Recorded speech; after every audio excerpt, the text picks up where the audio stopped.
Hello दोस्तों, कैसे हो आप। एक बार वापस से आपका स्वागत है आपके अपने YouTube चैनल जिसका नाम है लर्न विद सुयोग में।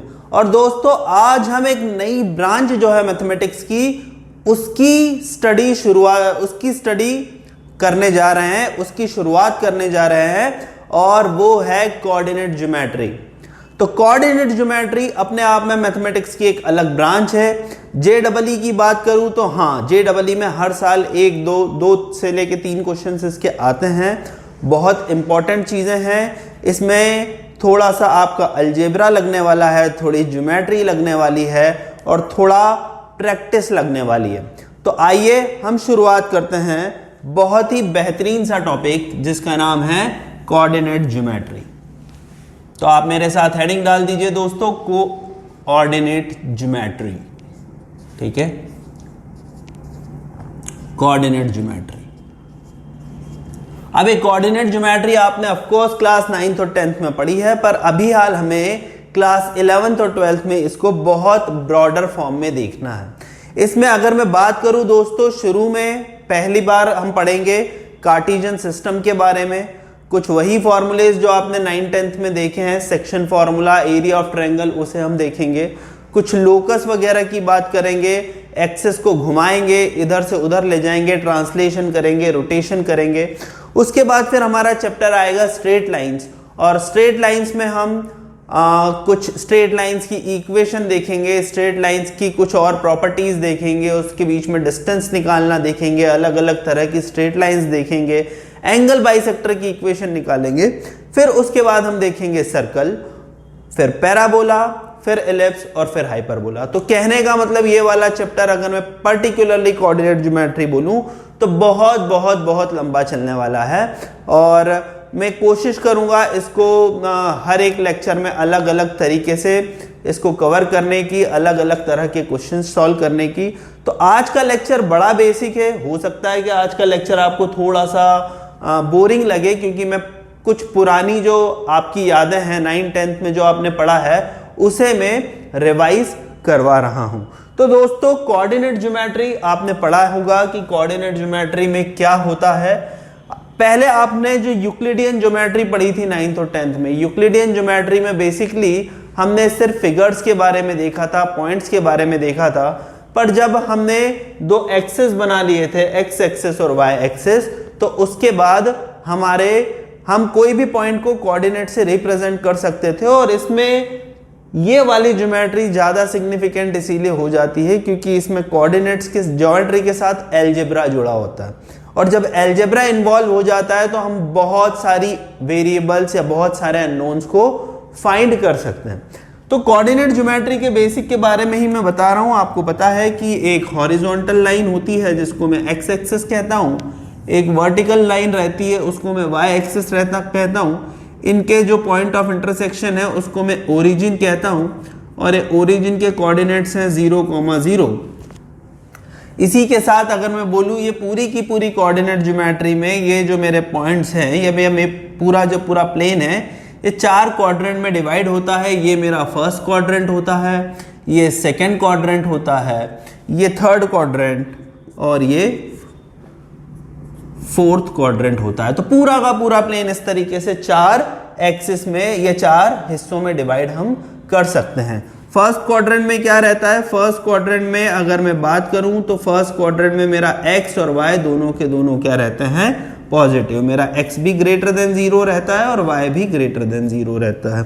सेकेंड क्वाड्रेंट में क्या रहता है दोस्तों? अगर मैं सेकेंड क्वाड्रेंट की बात करूं तो सेकेंड क्वाड्रेंट में मेरा x हो जाता है लेस देन 0 और y हो जाता है ग्रेटर देन 0। थर्ड क्वाड्रेंट की अगर मैं बात करूं तो थर्ड क्वाड्रेंट में मुझे जो मिलता है वो मुझे मिलता है x should be less than 0 and y less than 0। और फोर्थ क्वाड्रेंट में क्या होता है? फोर्थ क्वाड्रेंट में मेरा x रहता है ग्रेटर देन 0 और y मेरा रहता है लेस देन 0। और ये x और y क्या है? ये मेरे कोऑर्डिनेट्स हैं, है ना। तो ये इस तरीके से 4 क्वाड्रेंट में डिवाइड करते हैं। ये ओरिजिन रहती है, इसको हम एक्स ओरिजिन बोलते हैं। ये एक्स एक्सिस रहती है, ये वाई एक्सिस रहती है। एक्स एक्सिस में कोई भी आप कोऑर्डिनेट लोगे तो वाई 0 हो जाएगा, वाई एक्सिस में आप कोई भी कोऑर्डिनेट लोगे तो x हो जाएगा। x 0 हो जाएगा। ये बहुत ही बेसिक चीजें हैं और इसके बारे में हमने बहुत ही अच्छे से पढ़ रखा है। हाँ, एक चीज जो शायद आपने नहीं पढ़ रखी कि x कोऑर्डिनेट को हम एब्सिसा बोलते हैं। मैं यहाँ पे लिख रहा हूं, आप भी अपनी नोटबुक में लिख लीजिए। जो x कोऑर्डिनेट होता है उसको कहा जाता है एब्सिसा, और जो हमारा y कोऑर्डिनेट होता है उसको कहा जाता है ऑर्डिनेट। ठीक है, सो ये बेसिक जो है हमारा कोऑर्डिनेट ज्योमेट्री के बारे में है। इतनी x एक्सिस y एक्सिस होती है, ये बेसिकली चीजें होती है। अब इसमें एक चीज सबसे पहले आती है, that is distance between two points. ठीक है, तो आपको पॉइंट वगैरह लोकेट करना तो आता ही है, उन सारी चीजों में मैं नहीं जा रहा हूं। आप सीधे हेडिंग डालिए डिस्टेंस बिटवीन टू पॉइंट्स, और ये भी आपने ऑफ कोर्स 9th और 10th में पढ़ रखा है। डिस्टेंस बिटवीन टू पॉइंट्स, दो पॉइंट्स के बीच में हमें डिस्टेंस निकालना है, तो हम किस तरीके से निकाल सकते हैं दोस्तों, वो हम देखते हैं। तो अगर मैं यहाँ पे x एक्सिस लूं और ये मैं y एक्सिस मान लूं, और मैं मान लेता हूं कि दो पॉइंट्स हैं। कौन से दो पॉइंट्स है? से मेरा ये एक पॉइंट है, ये वाले पॉइंट को मैंने बोला से x1 y1, और दूसरा मेरा पॉइंट है जिसे मैंने बोला से x2 y2। ठीक है, x1 y1 x2 y2 ये मेरे दो पॉइंट्स हैं, और इसके बीच में मुझे डिस्टेंस निकालना है। So what will be the distance between two points, अगर मुझे इन दोनों के बीच में निकालना है। वेल, अगर मैं थोड़ी सी बात करूं तो आपको पता होना चाहिए कि यहाँ पे जो भी चीजें होंगी सब में जो कोऑर्डिनेट रहेगा y का वो सेम रहेगा, और यहाँ पे जो भी चीज रहेगी इसमें जो x का कोऑर्डिनेट रहेगा वो सेम रहेगा। तो इस तरीके से अगर मैं यहाँ पे कोऑर्डिनेट निकालूं तो ये मेरा हो जाएगा दोस्तों x1, y2। तो इससे मैं ये कह सकता हूं, हालांकि आपको फॉर्मूला भी पता होगा पर मैं जस्ट आपको बताने के लिए बता रहा हूं। तो इससे मैं ये भी कह सकता हूं दोस्तों कि ये वाला जो डिस्टेंस है, से मैंने ये वाला पॉइंट A लिया, ये वाला पॉइंट B लिया, इस वाले पॉइंट को मैंने O लिया, तो OB का जो डिस्टेंस है, OB का डिस्टेंस मेरा हो जाएगा mod of y2 minus y1, और OA का डिस्टेंस हो जाएगा, मैं यहां पे भी लिख देता हूं, OB मेरा हो जाएगा मॉड y2 माइनस y1, और OA मेरा हो जाएगा mod x2 minus x1।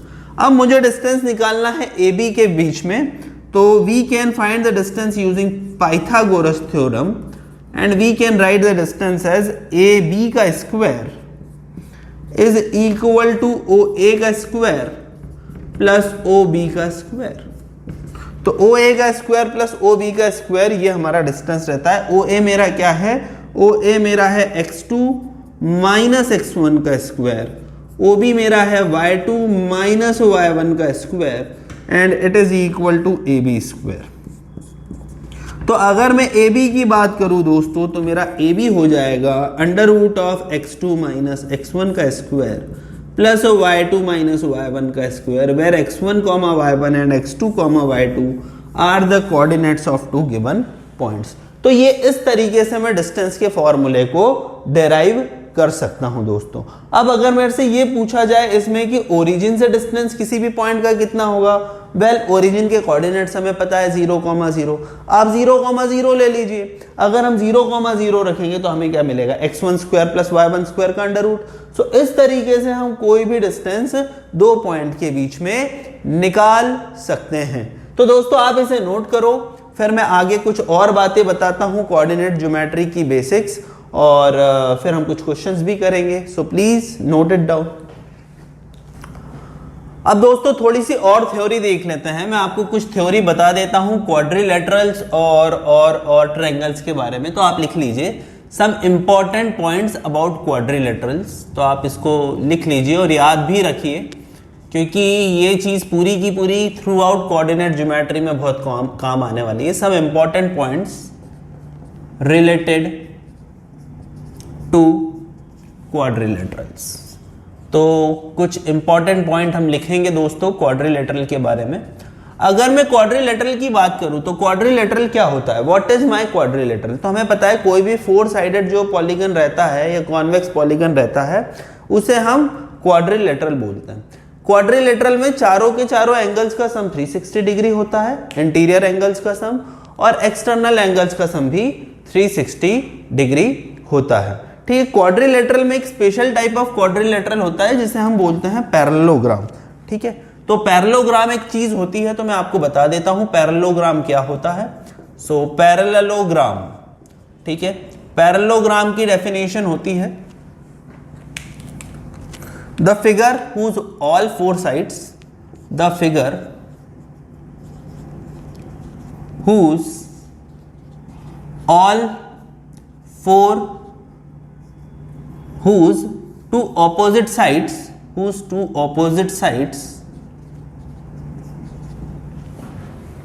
are parallel, whose two opposite sides are parallel and equal, parallel होगी तो equal होगी ही, उसे हम बोलते हैं पैरेललोग्राम। ठीक है, तो पैरेललोग्राम की सिर्फ इतनी सी डेफिनेशन है कि दो ऑपोजिट साइड है वो पैरेलल और इक्वल होनी चाहिए। ठीक है, अगर ये वाली प्रॉपर्टी होल्ड करती है तो मैं इसको बोलता हूं पैरेललोग्राम। अब देखो दोस्तों, तीन तरह के हमारे पैरेललोग्राम होते हैं, है ना। तो मैं पैरेललोग्राम का भी अगर लिखूं तो पैरेललोग्राम को मैं तीन हिस्सों में डिवाइड कर सकता हूं। तो पैरेललोग्राम जो रहता है वो मेरे तीन हिस्सों में मैं डिवाइड कर सकता हूं। तो पैरेललोग्राम में एक होता है मेरा रेक्टेंगल, ठीक है, एक होता है मेरा रोम्बस और एक होता है मेरा स्क्वायर। ठीक है, तो रेक्टेंगल होता है, रोम्बस होता है और स्क्वायर होता है पैरेललोग्राम में। मतलब तीन तरह के पैरेललोग्राम्स हो सकते हैं, तीन तरह के ऐसे फिगर्स हो सकते हैं जिसमें दो ऑपोजिट साइड्स पैरेलल और इक्वल हो। अब ये रेक्टेंगल में एडिशनल प्रॉपर्टी क्या रहती है पैरेललोग्राम के अलावा? एक एडिशनल प्रॉपर्टी ये रहती है कि इसमें सारे के सारे एंगल्स इक्वल रहते हैं, ऑल एंगल्स आर इक्वल। ठीक है, और अगर मैं रोम्बस की बात करूं तो रोम्बस में क्या प्रॉपर्टी रहेगी? रोम्बस में ये प्रॉपर्टी रहेगी इसमें ऑल साइड्स आर इक्वल, सारे के सारे जो साइड्स रहेंगे वो इक्वल रहेंगे। तो इसको मैं इस तरह से लिख सकता हूं, ऑल साइड्स आर इक्वल। ठीक है, अगर मैं स्क्वायर की बात करूं तो स्क्वायर में क्या प्रॉपर्टी रहेगी? स्क्वायर की प्रॉपर्टी रहेगी all angles and sides are equal, सारे के सारे एंगल और साइड जो रहेंगे वो बराबर रहेंगे। पैरेललोग्राम, रेक्टेंगल, रोम्बस और स्क्वायर, ये तीन तरह के पैरेललोग्राम रहते हैं। जो प्रॉपर्टी मेरी पैरेललोग्राम में होगी वो रेक्टेंगल में भी होगी, रोम्बस में भी होगी, स्क्वायर में भी होगी। अब देखो, एक ऐसा भी क्वेश्चन बन सकता है, is every rectangle is parallelogram, true और फॉल्स? तो हाँ, हर रेक्टेंगल पैरेललोग्राम होगा क्योंकि उसमें दो ऑपोजिट साइड्स जो रहेंगे वो पैरेलल और इक्वल ही रहेंगे। Is every rhombus is a parallelogram? Yes. Is every square is a parallelogram? Yes. Is every rectangle is a square? क्या हर रेक्टेंगल जो है वो मेरा स्क्वायर रहेगा? नहीं, क्योंकि रेक्टेंगल में सारे के सारे एंगल्स इक्वल होने चाहिए, बट स्क्वायर में एक एडिशनल प्रॉपर्टी भी रहती है कि सारे साइड्स भी इक्वल रहते हैं। Is every square a rhombus? क्या हर स्क्वायर रोम्बस रहेगा? हाँ, क्योंकि रोम्बस की सिर्फ इतनी सी डेफिनेशन है कि सारे साइड्स इक्वल होने चाहिए। बस स्क्वायर में साइड्स तो इक्वल है ही, साथ एंगल्स भी इक्वल है। तो yes, every square is a rhombus and every square is a rectangle as well. ठीक है, अगर मैं रेक्टेंगल के एरिया की बात करूं तो इसका एरिया होता है लेंथ इनटू ब्रेड्थ, रोम्बस का एरिया होता है हाफ d1 d2 और इसका एरिया होता है s स्क्वायर, साइड का स्क्वायर। तो ये इसके एरिया भी हो जाते हैं। अब देखो मेरे से क्वेश्चंस किस तरह से आएंगे, डिस्टेंस फॉर्मूला पे बेस्ड इस तरह से क्वेश्चंस पूछे जा सकते हैं कि अगर मुझे 4 पॉइंट्स दे रखे हैं और मुझे पूछा है कि बताओ ये पैरेललोग्राम है या रेक्टेंगल है या स्क्वायर है या हमारा रोम्बस है, तो हम किस तरीके से करेंगे। ठीक है, तो इसको भी आप लिख लीजिए, if 4 points are given, if 4 points are given, और मुझे ये पता लगाना है कि भाई कौन सा रेक्टेंगल है, कौन सा स्क्वायर है, कौन सा पैरेललोग्राम है। तो अगर मुझे प्रूफ करना है पैरेललोग्राम, ठीक है, अगर मुझे पैरेललोग्राम प्रूफ करना है तो what I will proof? I will just prove two opposite sides are equal using distance formula. Two opposite sides are equal, मैं इस तरीके से प्रूफ कर सकता हूं। अगर मुझे प्रूफ करना है रेक्टेंगल, अगर मुझे प्रूफ करना है रेक्टेंगल, तो रेक्टेंगल प्रूफ करना है तो मेरे को क्या करना पड़ेगा? दो ऑपोजिट साइड्स को इक्वल तो प्रूफ करना ही पड़ेगा, साथ ही साथ ये भी प्रूफ करना पड़ेगा two opposite sides are equal, सिर्फ डिस्टेंस फॉर्मूले से बता रहा हूं दोस्तों मैं, ये आर इक्वल, और मुझे ये भी प्रूफ करना पड़ेगा and diagonals are also equal, जो डायगोनल्स हैं वो भी मेरे क्या रहेंगे, बराबर ही रहेंगे, डायगोनल्स आर ऑल्सो इक्वल। ठीक है, रेक्टेंगल के बाद अगर मैं बात करूं, तीसरा है मेरा स्क्वायर। अगर मुझे ये प्रूफ करना है कि, अच्छा स्क्वायर से पहले हम रोम्बस देख लेते हैं। अगर मुझे ये प्रूफ करना है कि अगर मेरा जो फिगर है 4 साइडेड पॉइंट का या 4 वर्टेक्स का वो रोम्बस है, तो मुझे सिर्फ ये प्रूफ करना होगा कि ऑल 4 साइड्स आर इक्वल। ठीक है, ऑल 4 साइड्स आर इक्वल। और अगर मुझे ये प्रूफ करना है कि ये स्क्वायर है तो मुझे एक और चीज प्रूफ करनी पड़ेगी, all 4 sides and diagonals are equal. तो मुझे इस तरीके से प्रूफ करना पड़ेगा, all 4 sides and diagonals are equal. चारों के चारों साइड और डायगोनल्स जो रहेंगे दोस्तों वो बराबर होंगे, मुझे ये प्रूफ करना पड़ेगा।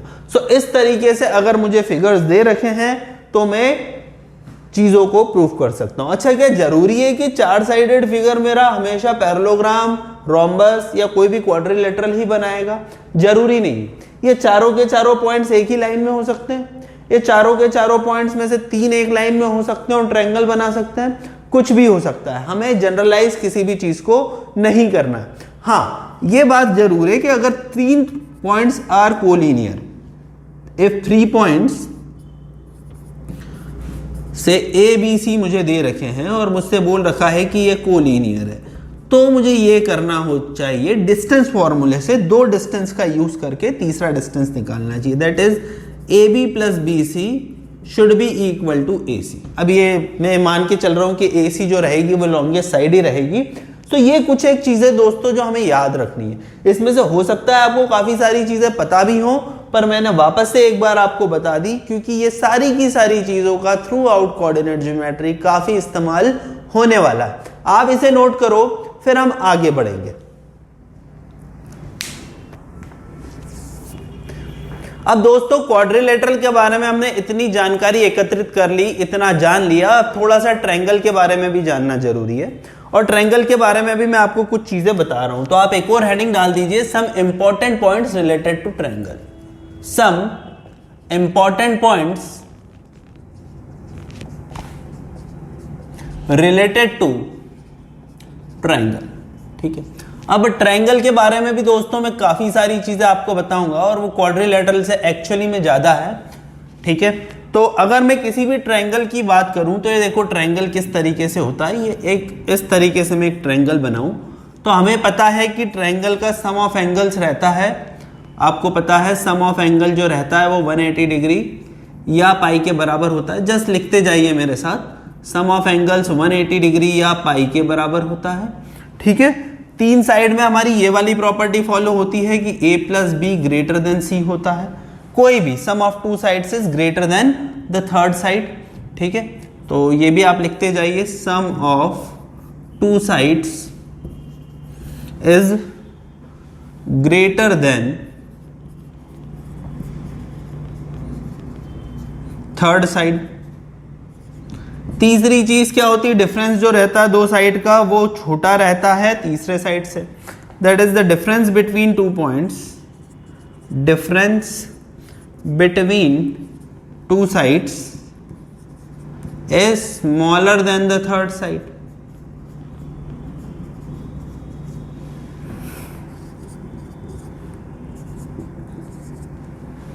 Is smaller than third side. That is a minus b should be less than c. a minus b का मॉड less than c के बराबर होता है। Sum of exterior angle is 360 degree. मेरे से गलती हुई है, मैंने क्वाड्रिलेटरल में भी ये बोला है कि सम ऑफ एक्सटीरियर एंगल 360 होता है ना। तो क्वाड्रिलेटरल में भी sum of exterior angle 360 degree होता है और यहां पे भी sum of exterior angle 360 degree होता है। ठीक है, तो सम ऑफ एक्सटीरियर एंगल जो रहेगा ये किसके बराबर रहेगा, 360 डिग्री के बराबर रहेगा। तो ट्रायंगल में हमें ये वाली चीजें पता होनी चाहिए। अब ट्रायंगल को अलग अलग तरीके से क्लासिफाई कर सकते हैं, तो क्लासिफिकेशन ऑफ ट्रायंगल्स आप लिख लीजिए। ठीक है, क्लासिफिकेशन ऑफ ट्रायंगल्स। ठीक है, हम ट्रायंगल्स की क्लासिफिकेशन कर रहे हैं दोस्तों। अगर मैं on the basis of side बोलूं तो तीन तरीके से हम बोल सकते हैं। अगर तीनों साइड इक्वल रहेगी तो इक्विलैटरल ट्रायंगल, दो साइड इक्वल रहेगी तो आइसोसेलेस ट्रायंगल, और अगर तीनों साइड्स अनइक्वल रहेगी तो स्केलीन ट्रायंगल। ठीक है, तो on the basis of sides, first हम कह सकते हैं on the basis of sides. ठीक है, साइड्स के बेसिस पे किया जा सकता है। तो उसमें पहला क्या होता है हमारा equilateral triangle. Equilateral triangle, equilateral triangle में क्या होगा, इक्विलैटरल ट्रायंगल में हम बोल सकते हैं all sides equal. Equilateral triangle में हम बोल सकते हैं ऑल साइड्स इक्वल। दूसरा हमारा रहेगा आइसोसेलेस ट्रायंगल। दूसरा हमारा रहेगा आइसोसेलेस ट्रायंगल। आइसोसेलेस ट्रायंगल में कहा जा सकता है टू साइड्स इक्वल। ठीक है, आइसोसेलेस ट्रायंगल में आप लिख सकते हो टू साइड्स इक्वल। तीसरा रहेगा स्केलीन ट्रायंगल। ठीक है, तीसरा हमारा रहेगा स्केलीन ट्रायंगल। तो स्केलीन ट्रायंगल में हम सब कह सकते हैं कि ऑल साइड्स आर डिफरेंट। तो आप लिखते जाओ दोस्तों, बेसिक सी चीजें हैं, ऑल साइड्स डिफरेंट। ठीक, फिर on the basis of angle कर सकते हैं हम, एंगल के बेसिस पे भी इस ट्रायंगल को क्लासिफाई कर सकते हैं, on the basis of angle. तो इसमें क्या रहता है, पहला रहता है acute angle, acute angle triangle. Acute angle triangle में क्या रहेगा, all angles between 0 to 90 degree. ठीक है, तो इसमें हो जाएगा all angle between 0 to 90 degree. दूसरा रहता है हमारा right angle triangle. Right angle triangle, right angle triangle में क्या रहेगा, राइट एंगल ट्रायंगल में हमारा रहेगा ऑल एंगल 1 एंगल 90 डिग्री। ठीक है, 1 एंगल हमारा हो जाएगा 90 डिग्री। तीसरा रहेगा obtuse angle triangle. Third one हमारा रहेगा obtuse angle triangle. Obtuse angle triangle में क्या रहेगा, 1 एंगल ग्रेटर देन 90 डिग्री। ठीक, एक एंगल जो रहेगा it should be greater then 90 degree, एक एंगल 90 डिग्री से बड़ा होना चाहिए। सो इस तरीके से ये बेसिक चीजें हैं, आपने क्लास 8, 9, 10 तक पढ़ रखी है, तो मैंने जस्ट आपको बताया, आप इसे नोट कीजिए। इसके बाद भी मुझे ट्रायंगल के बारे में काफी सारी चीजें बतानी हैं, वो मैं बताता हूं। तो दोस्तों हम आगे बढ़ते हैं और ट्रायंगल की कुछ वो वाली प्रॉपर्टीज देखते हैं जो शायद आपने अभी तक नहीं देखी होगी। तो मैं वापस से एक ट्रायंगल बना रहा हूं, ये मेरा मान लीजिए कि ट्रायंगल ABC है। So this is what my triangle ABC, और इसमें मैं सबसे पहले डेफिनेशन आपकी लिख रहा हूं, दिस इज द मीडियन। अगर मैं मीडियन की डेफिनेशन लिखी तो what is median of a triangle, तो अगर मीडियन ऑफ अ ट्रायंगल की मैं डेफिनेशन लिखूं, सो मीडियन ये रहता है the line segment from one vertex of triangle which cuts the opposite side into equal parts, which cuts the opposite side into equal parts। तो एक ऐसा line segment vertex of triangle का जो opposite side को equal part में divide करे, उसे हम बोलते हैं मीडियन ऑफ अ ट्रायंगल। ठीक है, तो ये A है। ठीक है, अगर मैं देखूं तो यहां से A से अगर मैं कोई भी एक ऐसा लाइन सेगमेंट ड्रॉ करूं जो B और C को बराबर बराबर में डिवाइड करे, तो ये मेरा हो जाएगा median.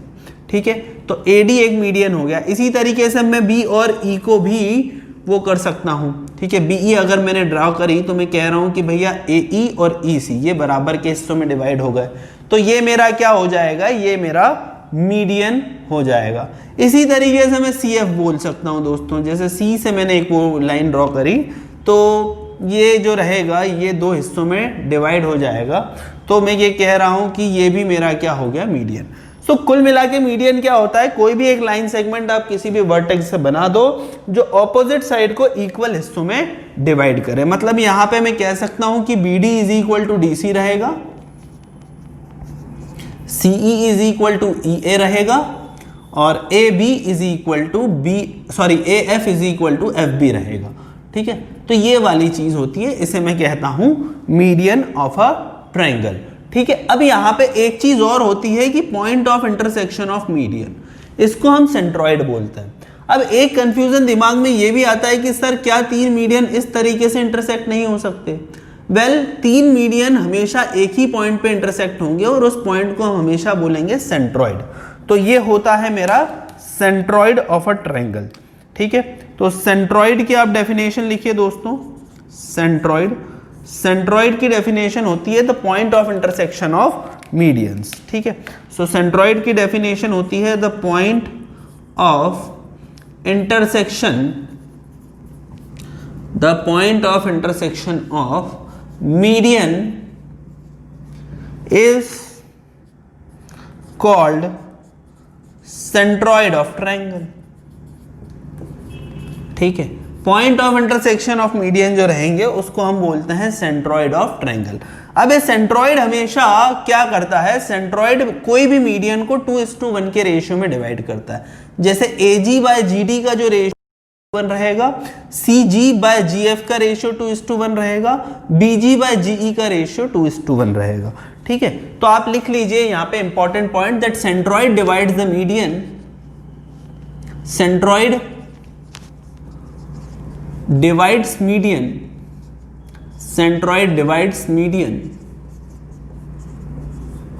in the ratio of 2:1 from vertex। मतलब अगर मैं आपको बोलूं तो इसमें आप लिख लीजिए इसको AG/GD is equal to BG/GE is equal to CG/GF, इसका जो रेशियो होगा वो 2:1 रहेगा। ठीक है, अब इसके कोऑर्डिनेट्स भी आप सीधे सीधे निकाल सकते हो, तो मैं इसके कोऑर्डिनेट्स भी आपको बता देता हूं। इसके कोऑर्डिनेट्स होते हैं, अगर मान लो ये तीन कोऑर्डिनेट्स को मैं x1 y1 x2 y2 और x3 y3 मान लूं दोस्तों, तो x1 y1 x2 y2 और x3 y3 अगर मान लो मैंने इसके कोऑर्डिनेट्स को मान लिया, तो मेरा जो सेंट्रॉइड के कोऑर्डिनेट्स होंगे वो होंगे x1 plus x2 plus x3 y3 comma y1 plus y2 plus y3 by3। तो ये मेरे कोऑर्डिनेट्स होंगे सेंट्रॉइड ऑफ ट्रायंगल के। ठीक है, this will be the coordinates of my centroid of triangle. तो ये सेंट्रॉइड एक्चुअली मीडियन को 2:1 के रेशियो में डिवाइड करता है वर्टेक्स से। बात समझ में आई? सो ये वाली चीजें हमें ध्यान में रखनी है। हालांकि इसको हम प्रूफ कर सकते हैं सेक्शन फॉर्मूले से, आगे करेंगे भी। ठीक, तो ये होता है दोस्तों मीडियन ऑफ ट्रायंगल। उसके बाद एक और चीज होती है that is the perpendicular bisector. ठीक है, तो परपेंडिकुलर बाइसेक्टर किसी भी साइड का क्या होता है, आपको नाम से पता चल रहा है कि जो इसके परपेंडिकुलर हो और बाइसेक्ट करे साइड को। एक मिसकंफ्यूजन ये भी होता है कि हम मीडियन को ही मान लेते हैं कि ये एंगल 90 डिग्री है। जरूरी नहीं है कि हर केस में एंगल जो है ये वाला 90 डिग्री हो, है ना, इस चीज को ध्यान रखना है। तो आप नेक्स्ट डेफिनेशन लिखिए दोस्तों परपेंडिकुलर बाइसेक्टर की। परपेंडिकुलर बाइसेक्टर, ठीक है, तो परपेंडिकुलर बाइसेक्टर मतलब किसी भी साइड के जो परपेंडिकुलर है और बाइसेक्ट करता है ना। तो any line perpendicular to the side, any line perpendicular to the side and bisects side of triangle is called perpendicular bisector of triangle, is called perpendicular bisector of triangle। ठीक है, कोई भी लाइन जो perpendicular होगी side की और bisect करेगी side of triangle को, उसको हम कहेंगे परपेंडिकुलर बाइसेक्टर ऑफ ट्रायंगल। ठीक है, जैसे मैंने एक जनरल यही ट्रायंगल बनाया ABC, तो मैंने एक लाइन बना दी, ये मेरी A जो इसको परपेंडिकुलरली बाइसेक्ट कर रही है, ये B और ये C। ठीक है, तो इन तीनों का जो पॉइंट ऑफ इंटरसेक्शन होगा वो परपेंडिकुलर, ये जो तीन लाइंस होगी इसको मैं परपेंडिकुलर बाइसेक्टर कहूंगा, और इनका जो पॉइंट ऑफ इंटरसेक्शन होगा उसको सर्कमसेंटर बोलते हैं। तो दीज आर कॉल्ड सर्कमसेंटर। ठीक है, तो मैं इधर मिटा के लिख रहा हूं दोस्तों, आप पॉज करके जरा नोट कर लीजिए।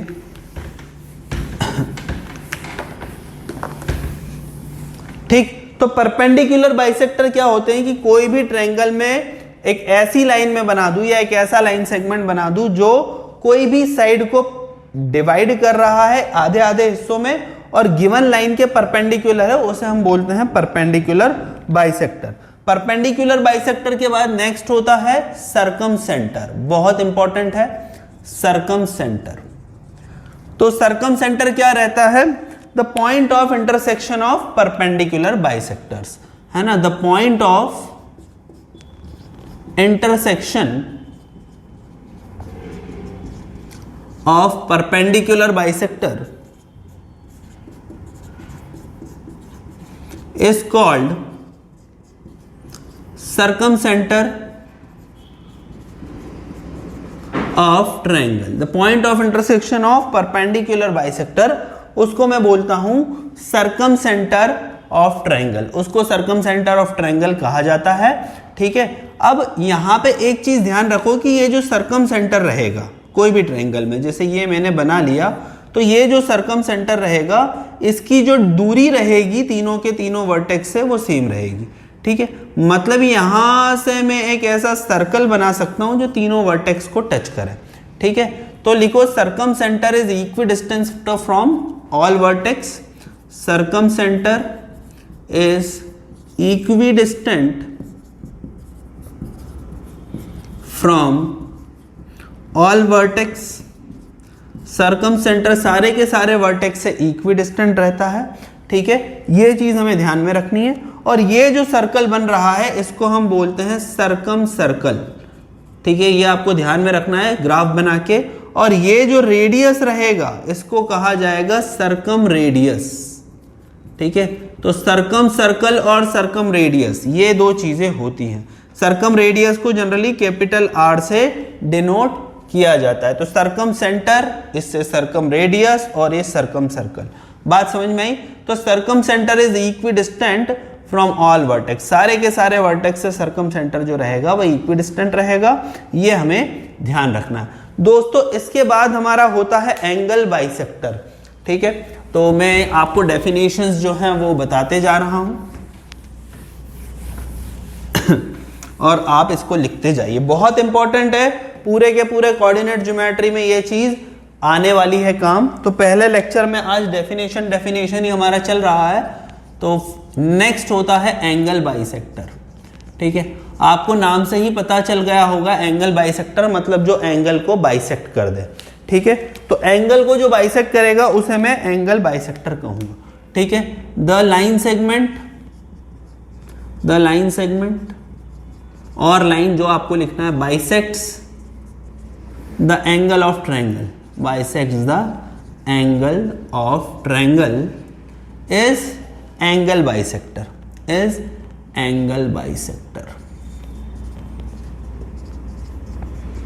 ठीक है, तो देखो मैं एक ट्रायंगल बना देता हूं, इस बार थोड़ा सा अलग शक्ल का ट्रायंगल बनाता हूं ताकि आपको ऐसा ना लगे कि सब सेम सेम ही चल रहा है। तो जैसे मैंने ये वाला ट्रायंगल बनाया, ऐसे ट्रायंगल ABC बनाया। ठीक है, अगर मैंने ये ट्रायंगल बनाया दोस्तों, तो ये पहला एंगल A को बाइसेक्ट करने वाली एक लाइन मैंने दी जो एंगल A को बाइसेक्ट करे। ठीक है, फिर एंगल B भी जो है जितना भी डिग्री होगा यहां से भी एक मैं बाइसेक्टर निकाल देता हूं जो एंगल B को इक्वली डिवाइड करे, और C से भी मैं एक लाइन निकाल देता हूं जो एंगल C को इक्वली डिवाइड करे। ठीक है, तो ये मेरे होते हैं एंगल बाइसेक्टर्स। ठीक है, अब ये एंगल बाइसेक्टर भी परपेंडिकुलर बाइसेक्टर और मीडियन के जैसे एक ही पॉइंट पे कट करते हैं और इस पॉइंट को हम बोलते हैं इन सेंटर। ठीक है, इसको हम बोलते हैं इन सेंटर।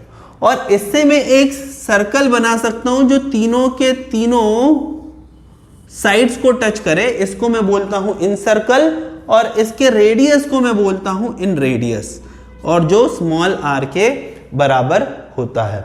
ठीक है, तो एंगल बाइसेक्टर के बाद हमारा होता है क्या, अगर मैं एंगल बाइसेक्टर के बाद अगर आगे बढ़ो दोस्तों, ये एंगल बाइसेक्टर है, point of intersection of angle bisector, जो कि मेरा इन सेंटर के बराबर होगा। ठीक है, तो नेक्स्ट डेफिनेशन आप लिख लीजिए इन सेंटर की। ठीक है, द पॉइंट ऑफ इंटरसेक्शन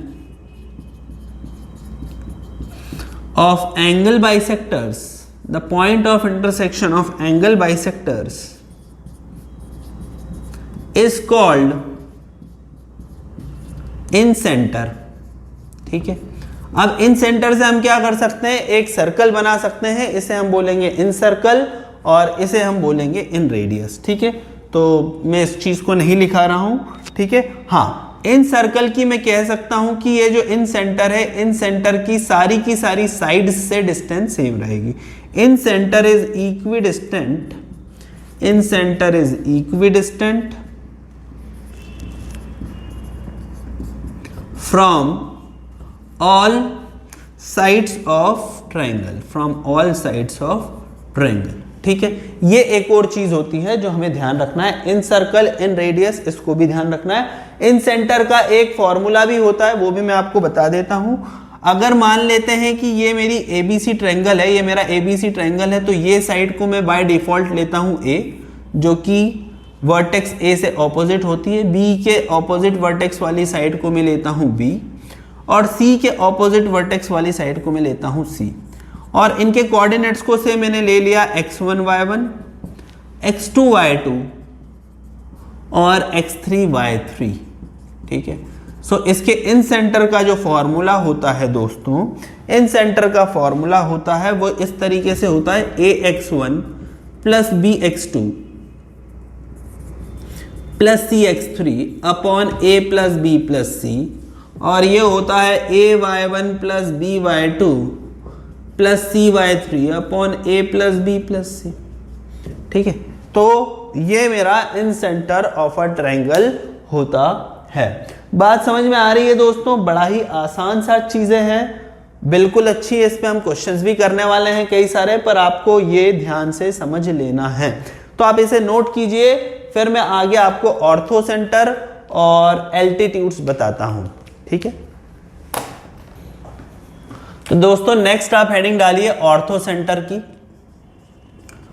अब ये ऑर्थो सेंटर क्या होता है, देखो ऑर्थो सेंटर क्या होता है।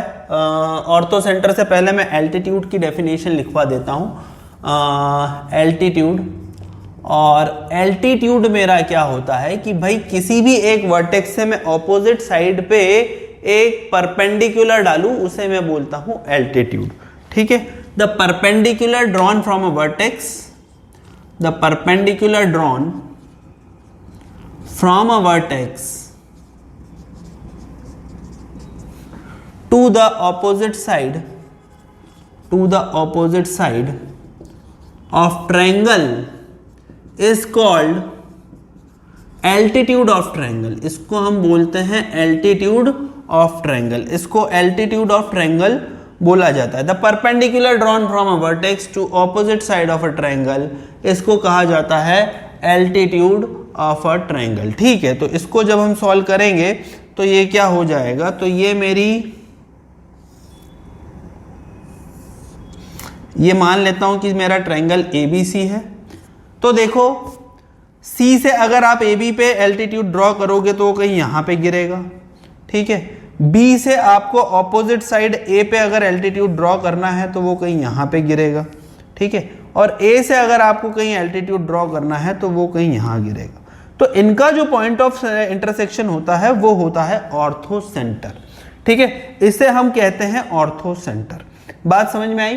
तो एल्टीट्यूड के बाद में ऑर्थो सेंटर की अगर डेफिनेशन बताऊं तो आप लिख लीजिए सिंपली। और हाँ, यहां पे भी ऐसा होगा कि तीनों के तीनों एल्टीट्यूड एक ही जगह पे कट करेंगे, कोई अलग अलग जगह पे इस तरीके से चीजें नहीं होंगी। ठीक है, 3 पॉइंट ऑफ इंटरसेक्शन नहीं मिलेंगे, 3 लाइंस के एक ही पॉइंट ऑफ इंटरसेक्शन मिलेगा। तो आप नेक्स्ट लिखिए the point of intersection of altitude of triangles, the point of intersection of altitude of triangles is known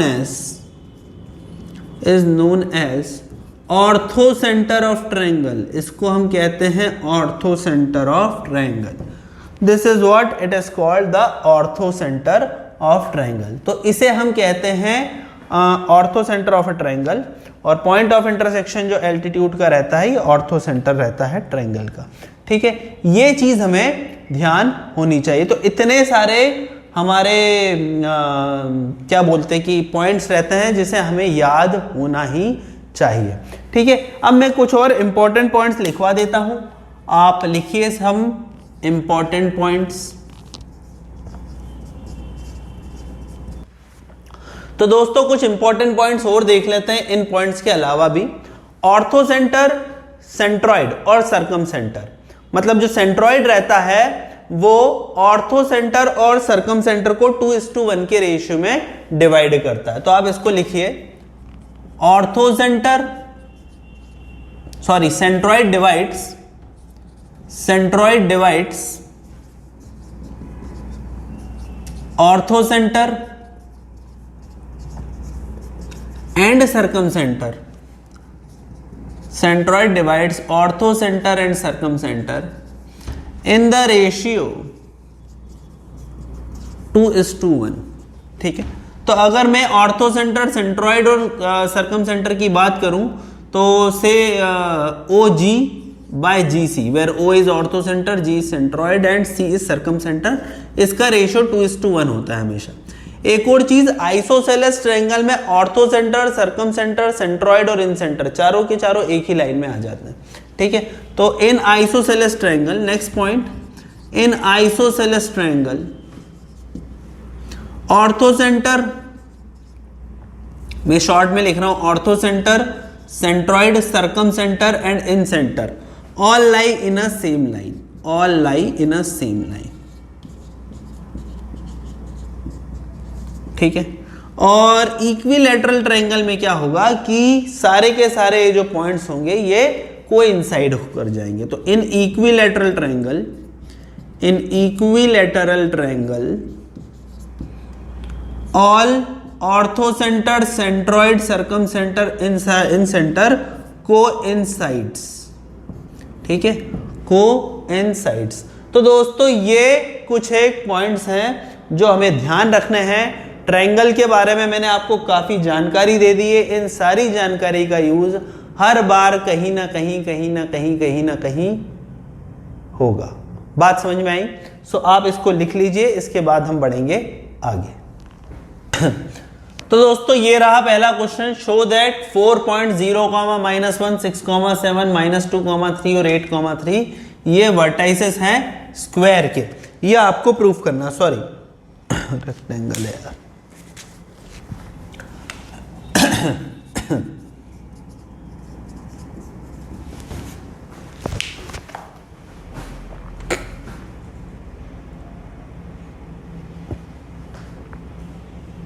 तो दोस्तों ये रहा पहला प्रश्न जिसमें बोला है कि आपको 4 पॉइंट्स जो हैं 0, -1, 6, 7, -2, 3 और 8, 3 ये रेक्टेंगल के वर्टाइसेस है, इसे प्रूफ करना है। जब भी दोस्तों इस तरह का क्वेश्चन आए मैं आपको बोलूंगा एक रफ स्केच बना लो। अगर आप कोऑर्डिनेट्स पे बना सकते हो, कार्टेशियन कोऑर्डिनेट्स पे, बहुत अच्छी बात है, नहीं तो ऐसे ही बना लो। तो चलो मैं इसको करने की कोशिश करता हूं। ये मेरी एक्स एक्सिस, ये मेरी वाई एक्सिस। जरा मैं रफ स्केच बना लेता हूं। 0, -1 कहीं यहां पर लाई करेगा, 6, 7 तो ये 6 और 7 बिल्कुल रफ बनाना है हमें, है ना। -2, 3 तो -2, 3 कहीं यहां पर लाई करेगा। उसके बाद क्या बोल रखा है 8, 3 कहीं यहां लाई करेगा। तो एक रफ स्केच तो आप बना ही लिया करो, तो इससे क्या एक आइडिया लग जाता है कि हाँ यार ये क्या है। अब मुझे प्रूफ करना है कि ये रेक्टेंगल है, तो ठीक है मैं पहले पॉइंट ही लिख लेता हूं। ये एक पॉइंट मुझे दे रखा है 0, -1, एक पॉइंट दे रखा है मुझे 6, 7, एक पॉइंट मुझे क्या दे रखा है 8, 3, ठीक है, और एक पॉइंट मुझे क्या दे रखा है -2, 3। अब मुझे ये प्रूफ करना है कि ये रेक्टेंगल है, तो क्या प्रूफ करना पड़ेगा कि ऑपोजिट साइड्स जो हैं इनको मैं नाम दे देता हूं ए बी सी डी। तो मेरे को ये प्रूफ करना है कि ऑपोजिट साइड्स जो है वो इक्वल रहेंगे। तो वेल देख लेते हैं, ए बी कितना आएगा 7 - 1 8 का स्क्वायर प्लस 6 का स्क्वायर दैट इज 10 के बराबर आ जाएगा। 64 प्लस 36। इसी तरीके से सी डी किसके बराबर आ जाएगा 3 - 3 0 और 8 - 2 तो ये भी 10 के बराबर आ जाएगा। अगर कोई मेरे से बोले बी सी किसके बराबर आएगा, तो ए बी बी और सी डी तो बराबर हो गए, बी सी किसके बराबर आ जाएगा 7 - 3 और 6 - 8। तो 7 - 3 इज 4 और 6 - 8 इज 2। तो under root of 4 square minus plus 2 square, तो 16 + 2 √20 हो जाएगा बी सी। और अगर कोई मेरे से बोले सी डी किसके बराबर आ जाएगा, तो सी डी किसके बराबर हो जाएगा 3 - -1 दैट इज 4 और -2, तो 16 + 4 दैट इज इक्वल टू √20। तो बी सी सी डी हो जाएगा। ठीक है, इसके बाद अगर मैं बोलूं ए सी, ए सी की वैल्यू कितनी हो जाएगी, ए सी की वैल्यू हो जाएगी 8 - 0 और 3 - -1 दैट इज 64 + 16। तो अंडर रूट ऑफ 64 + 16 इसकी वैल्यू हो जाएगी √80 के बराबर। ठीक है, ए सी के बाद मेरा क्या हो जाएगा बी डी, बी डी की वैल्यू मेरी किसके बराबर हो जाएगी 7 - 3 4 और 6 - -2 इज 8। तो 8 का स्क्वायर प्लस 4 का स्क्वायर दैट इज 64 + 16, तो इसकी वैल्यू भी हो जाएगी अंडर रूट ऑफ 80 के बराबर। तो ये √80 हो गया, ये √20 हो गया और ये √10 हो गया। तो इस तरह से अगर मैं देखूं तो मेरी दो साइड्स इक्वल है, ऑपोजिट साइड्स, और दो डायगोनल्स भी जो है वो मेरे इक्वल है। तो मैंने प्रूफ कर दिया है कि ये जो वर्टाइसेस है किसका है, ट्रायंगल का है। ठीक है, नोट कर लीजिए आप इसे। तो दोस्तों ये है हमारे सामने अगला क्वेश्चन। इसमें बोल रखा है कि अगर दो वर्टाइसेस जो इक्विलैटरल ट्रायंगल के है वो 0, 0 और 3, √3 है, तो आपको तीसरा वर्टेक्स निकालना है। वेल इसके दूसरे कई सारे तरीके हैं जो हम आगे पढ़ेंगे, पर अभी जो डिस्टेंस फॉर्मूला है उस पर बेस हम निकाल लेते हैं। तो मैं एक पॉइंट अज्यूम कर लेता हूं दोस्तों 0, 0 जो कि दे रखा है मुझे, से दिए वाले पॉइंट को मैंने ए बोल दिया। उसके बाद दूसरा पॉइंट मेरे को 3, √3 दे रखा है, तो 3, √3 जो मेरा रहेगा वो ये हो जाएगा। ठीक है, तो 0, 0 3, √3 ये मेरा दो पॉइंट हो गए, और मुझसे बोला गया है कि आपको तीसरा पॉइंट निकालना है। मैं उस तीसरे पॉइंट को बी मान लेता हूं। ठीक है, ए है ये बी है, सॉरी, तो मैं तीसरे पॉइंट को से सी मान लेता हूं, जिसके कोऑर्डिनेट में मान लेता हूं x, y, और मुझे ये तीसरा वर्टेक्स निकालना है। ठीक है, तो और इस तरीके से ये तीसरा वर्टेक्स की ये तीनों के तीनों मिलके एक इक्विलैटरल ट्रायंगल बनाएंगे। वेल सबसे पहले अपन ए बी का डिस्टेंस निकालते हैं दोस्तों, कितना आता है। ए बी का डिस्टेंस मेरा आएगा अंडर रूट ऑफ 3 का स्क्वायर दैट इज 9 प्लस √3 का स्क्वायर दैट इज 3। तो ए बी स्क्वायर मेरा हो जाएगा, या ए बी मेरा हो जाएगा √12 के बराबर। ठीक है, तो √12 के बराबर मेरा ए बी हो जाएगा। ठीक, और मैं माना है कि अगर मेरा जो कोऑर्डिनेट है वो x, y है, तो इस x, y का a से डिस्टेंस भी √12 के बराबर होना चाहिए।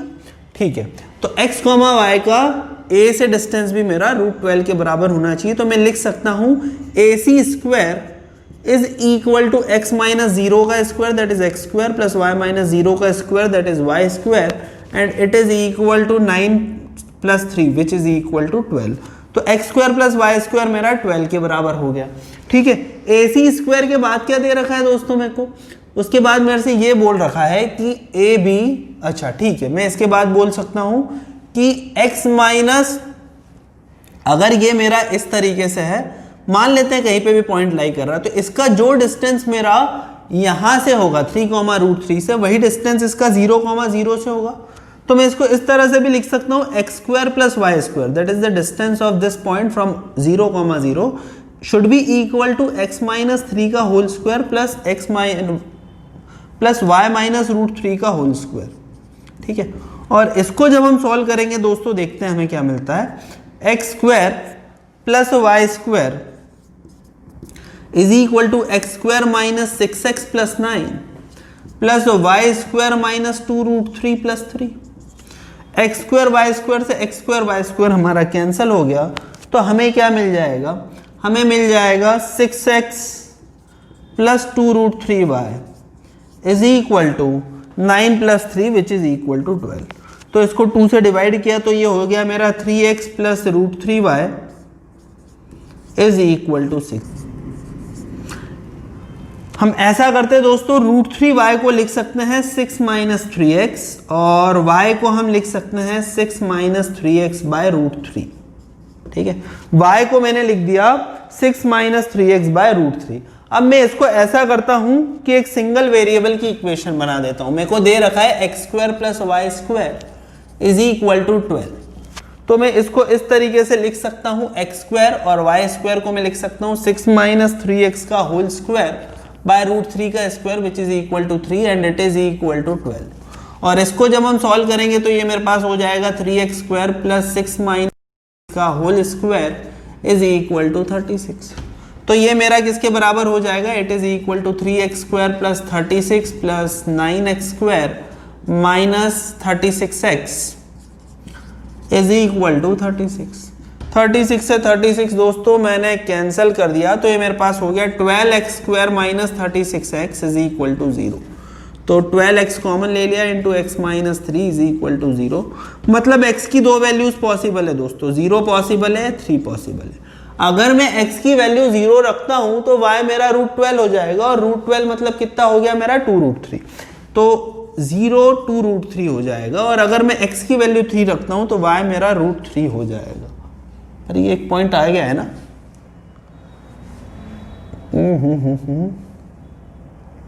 अगर मैं x की वैल्यू 3 रखता हूं तो एक पॉइंट आ गया 3√3 नहीं, यहाँ कुछ 12 24x इज इक्वल टू 3 अगर हम रखेंगे इसमें तो 3 का स्क्वायर 9, तो y मेरा 9 हो जाएगा। तो y मेरा -√3 आना चाहिए फिर इस हिसाब से, है ना, क्योंकि 3, √3 तो एक पॉइंट दे रखा है। तो मेरे कोऑर्डिनेट्स हो जाएंगे दोस्तों, दो कोऑर्डिनेट्स आएंगे 0, 2√3 और 3, -√3। अब यहाँ पे √3 को मैंने क्यों इग्नोर किया, क्योंकि √3 एक पॉइंट पहले से दे रखा है।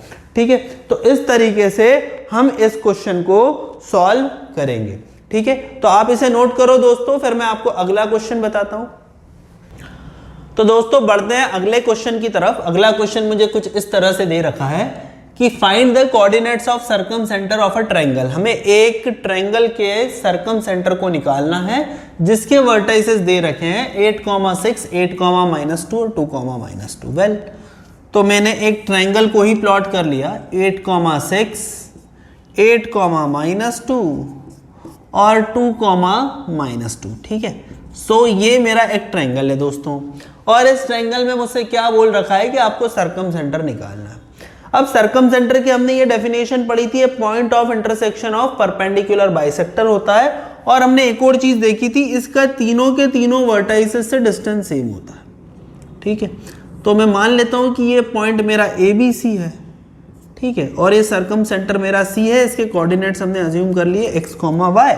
तो ये x, y की जो डिस्टेंस रहेगी वो तीनों से सेम रहेगी। मतलब CA is equal to CB is अच्छा ABC अगर मैंने किया है तो मैं सर्कम सेंटर को कुछ भी K ले लेता हूं, है ना। तो मैं बोल सकता हूं कि KA is equal to KB is equal to KC रहेगा। मतलब मैं ये भी कह सकता हूं कि KA का square is equal to KB का square is equal to KC का स्क्वायर रहेगा। वेल, हम पहले इन दोनों डिस्टेंस को इक्वेट कर सकते हैं KA और KB से। तो ये मेरा हो जाएगा x - 8 का स्क्वायर प्लस y - 6 का square is equal to x - 8 का स्क्वायर प्लस y + 2 का स्क्वायर। वेल, बहुत अच्छी बात है। तो अगर हम इसको सॉल्व करने जाएं दोस्तों तो देखो ये तो मेरा ऐसे ही कैंसिल हो गया यार, बहुत अच्छी बात है। तो ये मेरा क्या हो जाएगा, y² - 12y + 36 is equal to y² + 4y + 4।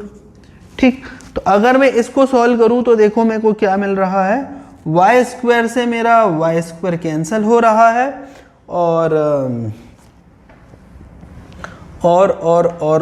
और मुझे क्या मिल रहा है, मैंने सही किया, y - 6 यस और y + 2। ठीक, तो x - 8 का होल स्क्वायर प्लस y - 6 का whole square is equal to x - 8 का होल स्क्वायर प्लस y + 2 का होल स्क्वायर। तो इसको जब हम सॉल्व करेंगे तो ये हो जाएगा -12y + 36 is equal to +4y। ठीक है, मैं +4 को उधर ले जाता हूं तो ये मेरे पास आ गया 16y इज इक्वल टू 32। तो मतलब y की वैल्यू मेरे को सीधी 2 मिल गई। बहुत अच्छी बात है। अगर मेरे को y की वैल्यू 2 मिल गई तो अब आप ऐसा करो, KB² is equal to KC² कर दो। तो KB square is equal to KC square करोगे तो आपको शायद x मिल जाएगा। अब मैं y सीधे 2 ही पुट कर सकता हूं, तो मैं ये कर सकता हूं KB मेरा ये है और KC मेरा ये है, ठीक है। तो मैं लिख सकता हूं x माइनस 8 का होल स्क्वायर प्लस y जो कि मेरा आया है 2 के बराबर, 2 minus minus 2 that is equal to 4 का square is equal to what, x minus 2 का whole square is equal to 2 minus minus 2 that is 4 का स्क्वायर। वेल ये तो बहुत अच्छी बात है, दोनों से कट गया। इसको हम आगे बढ़ाएंगे तो ये हो गया x square minus 16x plus 64 is equal to x square minus 4x plus 4। X square मेरा गया तो ये मेरा देखो क्या मिल गया, 16 minus 4 12x is equal to 60 आया, तो x की वैल्यू आ गई 5, ठीक है। तो मेरे कोऑर्डिनेट्स या सर्कम सेंटर के कोऑर्डिनेट्स मेरे क्या आ गए, वो आ गए 5,2। अब मुझसे क्या पूछा है, सर्कम रेडियस निकालना है। वेल तो आपको ये डिस्टेंस से निकालना है, बहुत बड़ी बात नहीं है। तो सर्कम रेडियस मेरा हो जाएगा KA के बराबर, और KA देखो दोस्तों मेरा क्या है 5,2 और 8,6, तो 5,2 और 8,6 इसके बीच में जो डिस्टेंस होगा वो होगा that is under root of 3 square plus 4 square, तो 5। तो सर्कम रेडियस भी मेरा 5 आ गया। इस तरीके से हमने ये वाले क्वेश्चन को खत्म कर दिया, और इसी के साथ मैं आज का लेक्चर भी खत्म कर रहा हूं। नेक्स्ट लेक्चर में हम देखेंगे section formula, area of triangle और एरिया ऑफ पॉलीगन, और उस पे बेस्ड जो कुछ क्वेश्चंस हैं उन्हें करने की कोशिश करेंगे। So thank you very much दोस्तों, हम मिलते हैं अगले लेक्चर में।